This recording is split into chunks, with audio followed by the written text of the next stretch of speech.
Assalamualaikum warahmatullahi wabarakatuh. Alhamdulillahirabbil alamin. Salam sehat untuk saudaraku semua dimanapun saja kalian berada. Semoga yang saat ini sedang sakit, Allah kuatkan kesabarannya, Allah angkat penyakitnya, Allah berikan kesembuhan, sembuh yang diiringi dengan keimanan dan ketakwaan.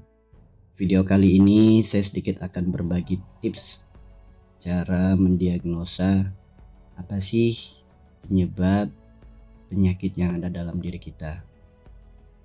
Hal-hal seperti apa sih yang menjadikan penyebab sakitnya kita. Satu hal saudaraku, pada hakikatnya sakit itu semua datangnya dari Allah. Penyebabnya adalah diri kita. Jangan pernah ada prasangka kepada siapapun, jangan pernah prasangka kepada apapun yang seakan-akan penyebab sakit kita dikarenakan karena sesuatu yang di luar daripada diri kita. Karena terkadang dengan adanya prasangka inilah penyakit semakin sulit sembuhnya, penyakit kita semakin parah, udah mah sakit yang gak kunjung sembuh ditambah lagi penyakit hati. Bagaimana sabda Rasulullah, jika segumpal daging itu baik, maka semuanya pun akan ikut baik. Dan jika segumpal daging itu buruk, semuanya pun akan ikut buruk. Segumpal daging itu hati, maka terus senantiasa jaga hati kita dari prasangka-prasangka yang tidak baik. Justru dengan adanya sakit kita harus bersyukur, karena sakit adalah bentuk hadiah dari Allah. Cara Allah menegur kita supaya kita lebih dekat lagi dengannya, supaya kita segera memohon ampun kepadanya. Jangan pernah ada prasangka yang masih sering terjadi di kalangan masyarakat kita. Bahkan saya masih sering mendengar orang sering berprasangka sakitnya si A gara-gara perbuatan si B, gara-gara perbuatan si Anu, gara-gara perbuatan si itu. Atau ada juga yang berprasangka sakitnya gara-gara makan sesuatu, sakitnya gara-gara makan ini, gara-gara makan itu. Ya, contoh ada orang sampai takut banget makan daging kambing karena menganggap dengan makan daging kambing darah tingginya kumat. Ada juga yang takut makan gorengan karena gara-gara makan gorengan kolesterolnya jadi naik. Nah, ini hal yang kurang tepat pastinya.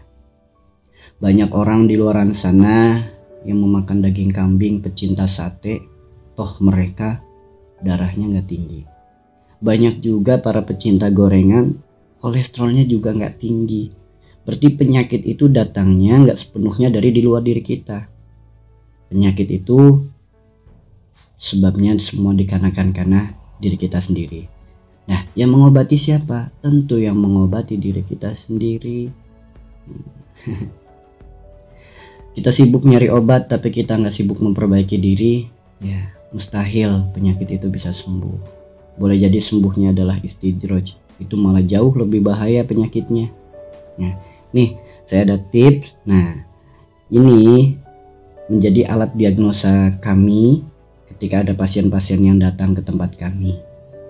Saya sering melakukan diagnosa seperti ini, dan saya mendapatkan ilmu ini tentu dari guru saya. Semoga Allah tambahkan kemuliaan untuk beliau. Tubuh manusia itu terbagi menjadi dua. Batasnya adalah leher. Leher ke atas itu kami sebut dengan area dunia. Leher ke bawah itu kami sebut dengan area akhirat. Kemudian dibagi lagi menjadi dua, sebelah kanan dan sebelah kiri. Sebelah kanan yaitu hablum minan nas, dan sebelah kiri yaitu hablum minallah.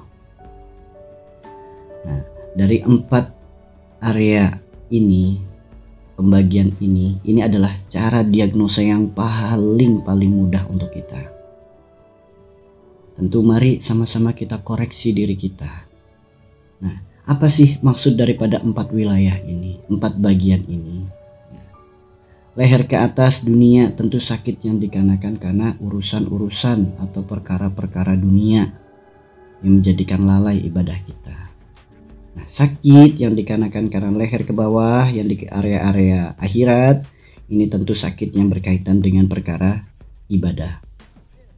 Kemudian sebelah kanan hablum minanas, tentu yang dikarenakan karena hubungan kita dengan orang-orang terdekat, hubungan kita dengan sesuatu yang ada di luar diri kita, nah, dengan alam, dengan binatang dan lain sebagainya. Meskipun sebutannya hablum minanas, tapi ini adalah simbol, ini hubungan kita dengan makhluk yang ada di sekitar kita.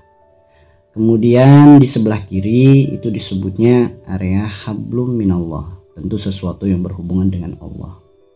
Maka dari diagnosa ini sudah bisa kita simpulkan bahwasanya sakitnya itu dikarenakan karena perbuatan-perbuatan tertentu. Saya ambil contoh sakit yang ada di area dunia. Area dunia itu dari leher ke atas. Katakanlah sakit kepala atau vertigo. Nah, apa sih penyebab sakit vertigo itu? Vertigo itu area kepala, tentu area dunia. Nah, dunianya banyak masalah. Gitu. Entah masalah tentang dengan pasangannya, dengan anaknya, dengan orang-orang sekitar gitu. Jadi orang yang beban masalahnya banyak itu sangat kemungkinan besar itu terjadi penyakit vertigo. Nah, kalau semisal sakitnya sebelah kanan, kepala sebelah kanan, atau migrain kanan atau migrain kiri, nah, sesuatu yang berhubungan di sebelah kanan itu dikarenakan karena hablum minanas. Nah, dunia hubungannya dengan manusia. Nah, tentu apa ini penyebabnya? Nah, boleh jadi karena adanya kekhawatiran, memikirkan sesuatu sampai mengganggu ketenangan hati. Khawatir, cemas akan kondisi anak, khawatir, cemas akan kondisi seseorang, khawatir dengan hal-hal yang berhubungan dengan keluarga. Ini cenderung orang-orang yang seperti ini gampang sakit di sebelah kanan, kepala sebelah kanan. Lalu bagaimana ketika sakitnya di sebelah kiri? Nah, perkara dunia yang urusannya dengan hablum minallah. Nah, orang-orang yang sakit kepala di sebelah kiri itu kebanyakan dikarenakan karena kekhawatiran, kecemasan, kewaswasan akan sebuah rezeki. Pusing, bingung, cemas, besok mau makan apa, bagaimana cara melunasi hutangnya, atau kebutuhan apa, atau tagihan apa. Nah, ini orang-orang yang sering khawatir, sering cemas akan rezeki dari Allah. Nah, orang-orang ini cenderung akan mudah terkena sakit kepala sebelah kiri. Kemudian untuk area akhirat itu area di bawah leher ke bawah itu disebutnya area akhirat. Sebelah kanan tadi hablum minanas, sebelah kiri hablum minallah. Sambil contoh yang paling gampang, orang yang sakit dari leher ke bawah, katakanlah stroke. Orang yang stroke di sebelah kanan, kaki dan tangannya itu sulit untuk digerakkan sebelah kanan, bahkan sudah ada yang sampai lumpuh. Nah, apa penyebabnya?